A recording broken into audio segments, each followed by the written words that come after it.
Karantina ini biasanya buat ikan.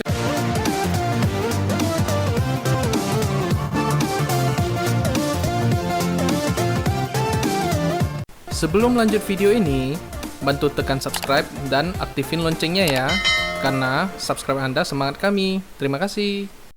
Halo skipper dan fish lovers, sebelumnya maaf ya buat teman-teman yang nungguin video dari saya, karena ada kesibukan lain yang buat saya nggak sempat untuk edit video.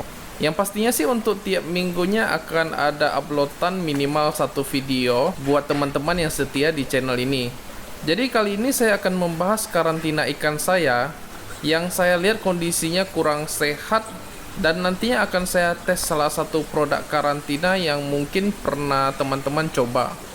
Di sini akan saya share juga hasilnya di akhir video, di mana karantina ini sekitar 3 mingguan. Tapi sebelumnya jangan lupa like dan subscribe ya sobat, karena subscribe itu gratis dan semangat buat kami. Karantina ini biasanya buat ikan yang kondisinya sakit, dimana ciri-cirinya suka menyendiri, kadang berada di dasar, siripnya biasa menutup rapat dan kurang aktif, serta di bagian tubuhnya biasa ada guratan merah dan luka, ataupun gerakan tidak normal seperti flashing.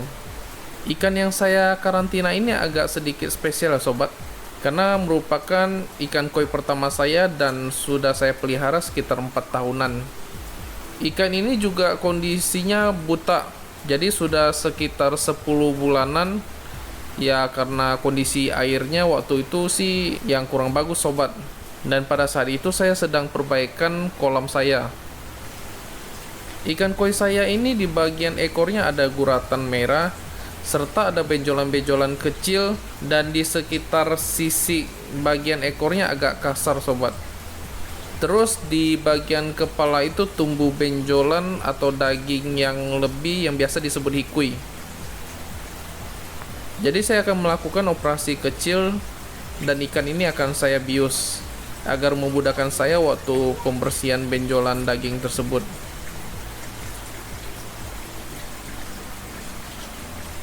Untuk pembiusannya ini saya tidak merincikan produk yang saya pakai ya sobat, karena sedikit kesalahan takar atau penanganan aja bisa membahayakan ikan ini. Jadi bagi teman-teman yang mau menggunakan obat bius ikan ini bisa coba cek di toko ikan ya, dan konsultasi terlebih dahulu untuk cara pemakaiannya. Ya walaupun nggak semua toko ikan menjual produk pembiusan ikan sih sobat.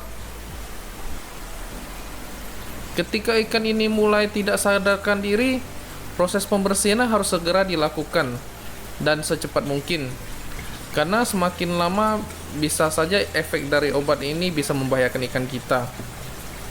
Setelah proses yang selesai, segera ganti airnya dengan air bersih dan pasang aerator yang sangat kencang. Dan pada saat itu usahakan goyangkan tubuh ikan agar ikan bisa merespon secara perlahan. Kalau ikan sudah mulai aktif, baru dipindahkan ke akuarium karantina. Untuk karantina ikan ini sebenarnya size akuarium yang disiapkan harus 3 kali dari panjang tubuh ikan, ya agar ikan nyaman dan bisa leluasa bergeraknya.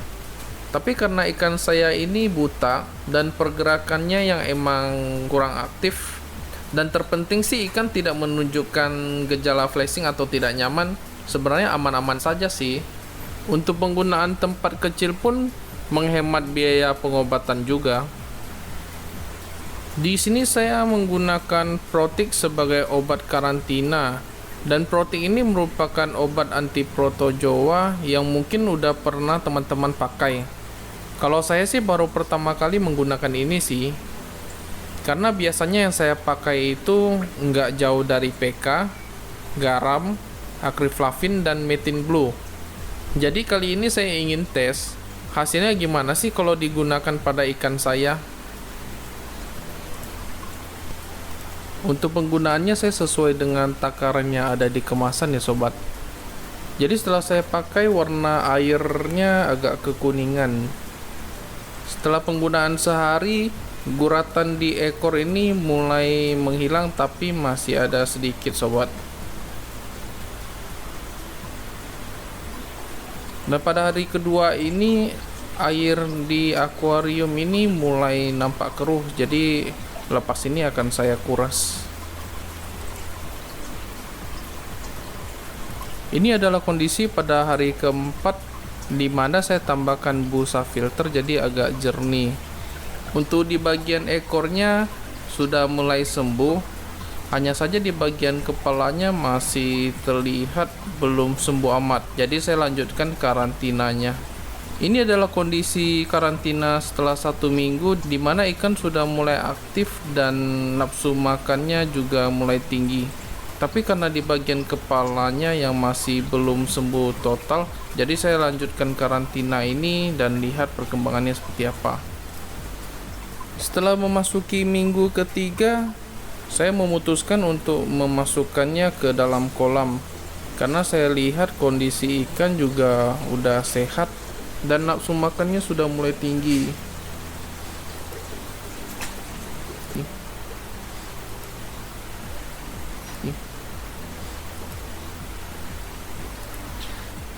Sekian informasi dari saya. Jangan lupa like, share, dan subscribe ya, karena itu gratis dan semangat buat kami.